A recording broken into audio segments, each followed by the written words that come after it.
المستشار الإعلامي لرئيس الجمهورية أستاذ أحمد سليماني. أهلا بك أستاذ أحمد. أهلا أستاذ منورنا. شرف عظيم أكون مع حضرتك وصديقا وكاتبا وإعلاميا، فأهلا وسهلا بحضرتك. أهلا بيك. أقول للناس إحنا بقالنا كم سنة آخر لقاء إعلامي منا؟ كم سنة؟ نقول سنوات، منذ سنوات. طب أقول لهم البرنامج آخر برنامج يعني الحلقة اللي ظهرت فيها كانت آخر حلقة. واتمنع بقى أول صح. أحمد، عايز أتوقف الأول عند حوار السيد الرئيس عدلي منصور، وهو كان حوار ممتاز الصدى الحقيقة مع الزميلة الإعلامية الكبيرة لميس الحديدي، واللي كان يعني يدعو لسؤال على طول باعتبارك مستشاره الإعلامي.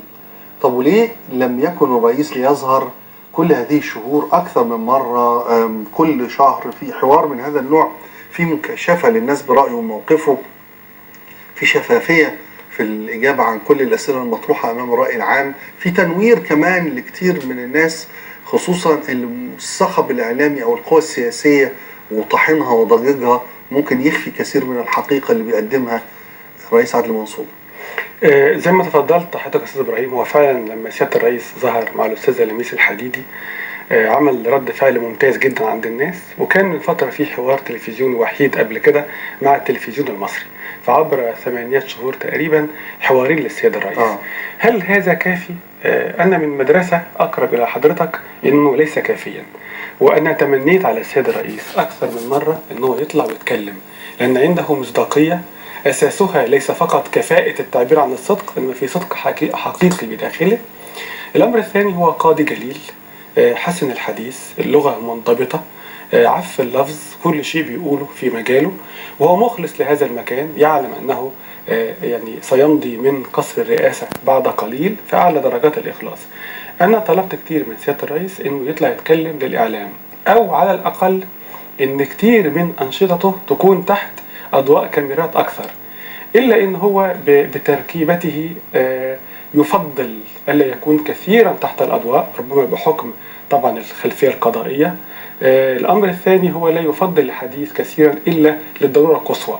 فالحديث الأول كان هدفه أن يقدم نفسه للرأي العام، والحديث الثاني محمد الجندي على ما أعتقد. أيوة تمام، في التلفزيون المصري. والحديث الثاني نحن في مرحلة انتقالية داخل المرحلة الانتقالية، وأسئلة كثيرة جدا عن الانتخابات الرئاسية القادمة وعما مضى وعما هو قادم من خطة المستقبل، فكان لابد أن يتحدث. إنما لازلت أتمنى عليه أن يتحدث أكثر، لأنه كلما يتحدث أكثر كلما كانت شعبية النظام في وضع أكبر، وكانت الصورة أوضح والحقيقة أبين. وده اللي مطلوب فيه لما يبقى في قيادة مع شعبها، لازم تكون أكثر وضوحا وصراحة معاه، فضلا عن اتصالا وتواصلا مع الناس. بس يمكن زي ما تفضلت، يمكن الأفضل أستاذ إبراهيم كمان الناس تقول لماذا لا يتحدث الرئيس، بدل ما يقولوا زي النظام السابق لماذا يتحدث الرئيس كثيرا.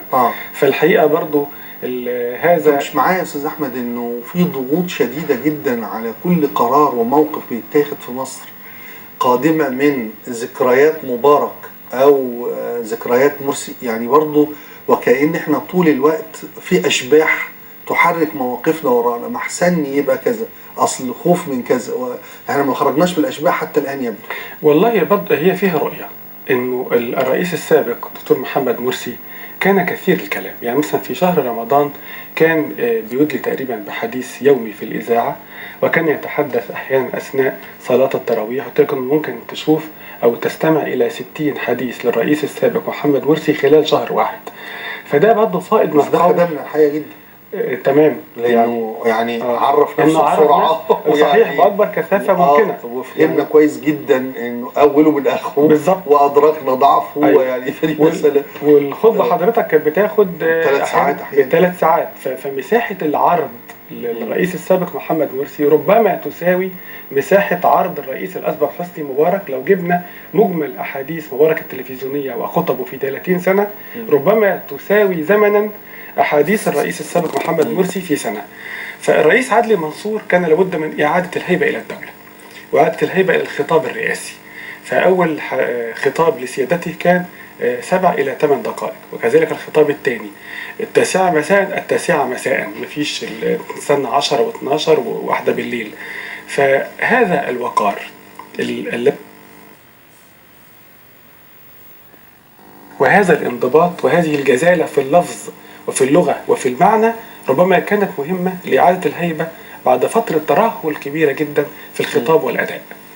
هو عموما أنا كنت معول أكثر على فكرة قدرته على تسويق قراراته وعلى أنه يوضح للناس الصورة، لأنه قدر الالتباس يعني المدبر والمخطط أو العفوي والفوضوي عالي جدا، بمعنى السؤال الدائم انه من يحكم مصر، والاتهام المطلق على عواهنه كده وبثبات شديد جدا وبثقة اشد من قبل اللي بيلقي الاتهام انه الجيش هو اللي بيحكم، ان العسكر هو اللي بيحكم، انه عدلي منصور ما بيحكمش.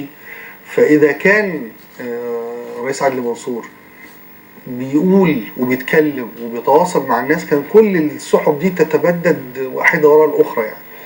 هذا منطق طبعا أستاذ إبراهيم لا شك، إنما الحقيقة في جزء يعني زي جماعة الإخوان المسلمين والجماعات المناصرة وبعض التيارات السياسية المؤيدة يعني لن يرضوا، ظهر الرئيس أو لم يظهر لن يرضوا. الأمر الثاني عندهم فرضية ثابتة، المشير السيسي بيحكم، ده انقلاب، الجيش الذي يدير البلاد، فمهما أجادله وأناقشه لن يسمع، صم بكم عمي فهم، مفيش أي تصور لأنه هينقل معايا. لما أبدأ معاه من ألف وأقول له بعض المنطق هو مش هينقل معايا على ب ولا على ج، هيقف في مكانه متمترس فيه، وبالتالي سواء تحدث الرئيس كثيرا أو تحدث أقل هيظل الذين يقولون أن الجيش يحكم والمشير يحكم وهذا انقلاب ده موقف إيديولوجي هيستمروا يقولوه. الذين يحلمون بعودة الرئيس السابق محمد مرسي هيستمروا يقولوا.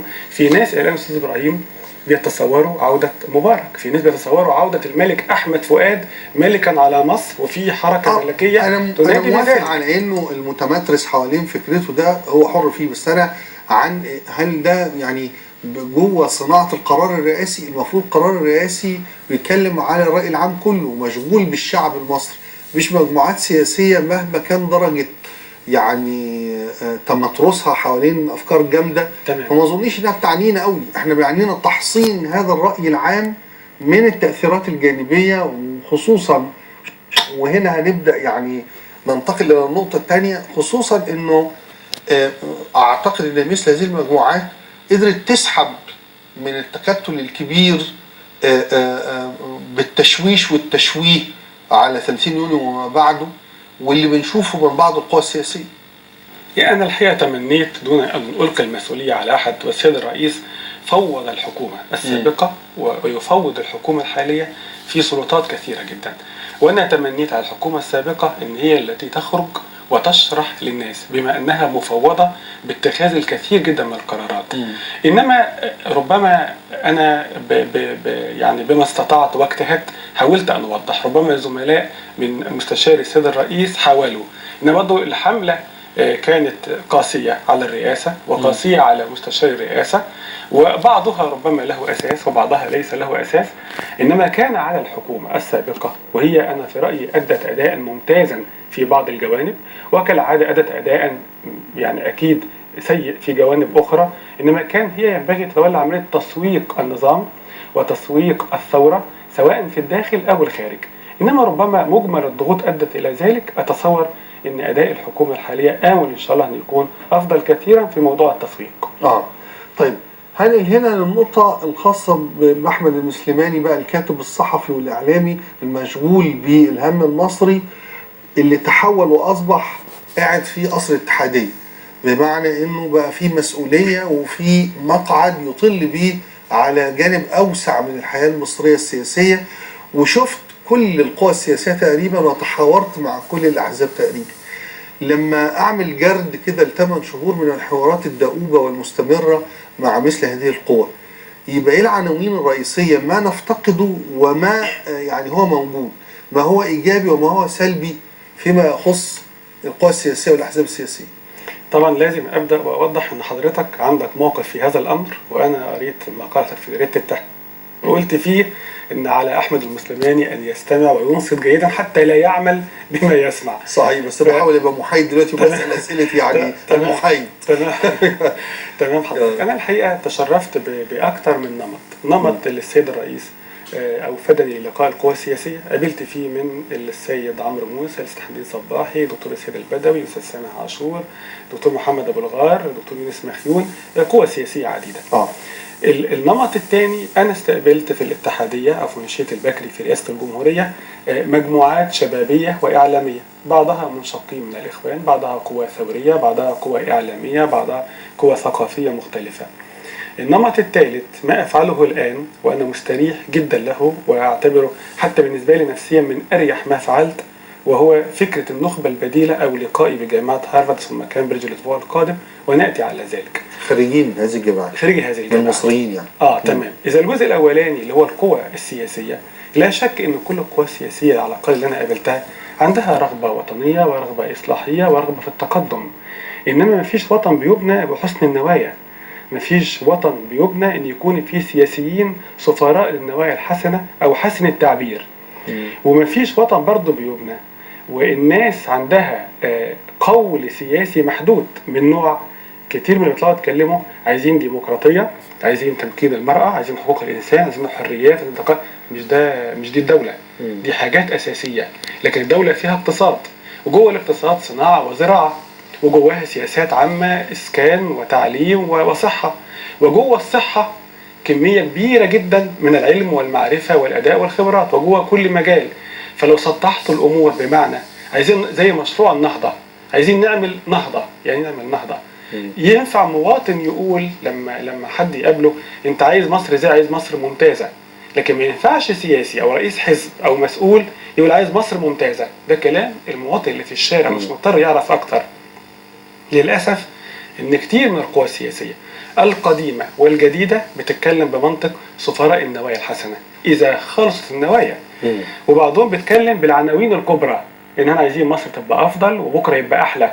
ده كلام ينفع في برنامج لتسلية المشاهدين، انه لازم تقولي كلام محدد هتعمل ايه في ده وتعمل ايه في ده. نموذج استاذ ابراهيم صغير جدا، بعض القوى الحزبية كانت بتقول الحد الادنى للدخل لازم يزيد يبقى كذا، الحد الاقصى يبقى كذا. من الناحية الاجتماعية والأخلاقية ده أساسي، لازم الناس دخلها يبقى كويس وآمن.